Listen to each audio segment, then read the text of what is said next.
I rise today in support of H.R. 5371, the Continuing Appropriations and Extension Act of 2026. This Congress has a fundamental responsibility to fund the government and keep it open and serving the American people.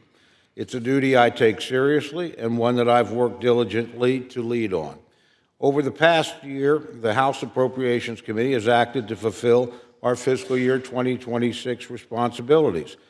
Constraints and challenges didn't stop us from doing the hard work, line by line, to uphold physical discipline and effective governance.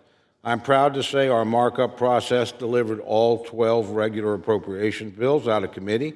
We've also passed 3 of these bills across the floor, representing more than 60% of overall discretionary spending.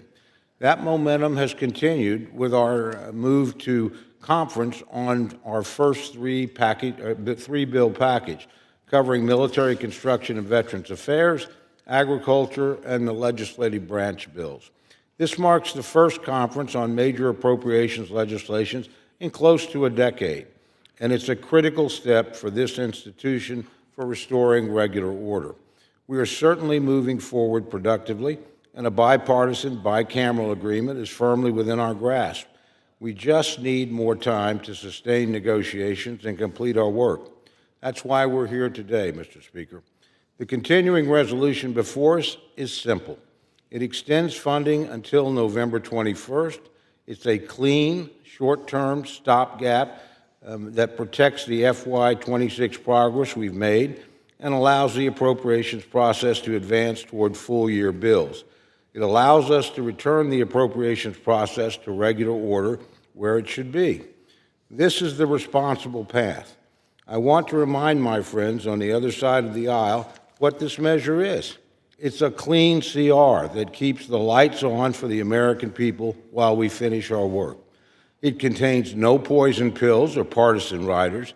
It provides essential security measures for all 3 branches of government, and it's a short extension, just 7 weeks. By keeping our government funded, it protects our military and defense needs, supports our veterans, and sustains critical services for our constituents, from roads, parks, and water projects to infrastructure, research, and job training. This tailored, straightforward approach is exactly what Democrats previously asked for. Now they're rejecting it to manufacture a partisan fight over provisions totally unrelated to appropriations. Let me be very clear. A shutdown would do nothing to help our work on full-year bills or to support the American people. So if you want stability for the American people, if you want time for negotiations in good faith, and if you want regular order, you'll support this CR.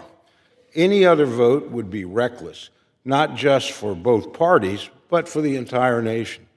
I've said this previously, but it remains relevant today. Republicans and Democrats are more effective when they negotiate rather than provoke partisan confrontations. And the country is better off when Republicans and Democrats actually work together. Let's do that now. We must act today for our country, for our national security, and for our constituents. I hope that all will join me in keeping the government open and serving the American people. And with that, Mr. Speaker, I reserve the balance of my time.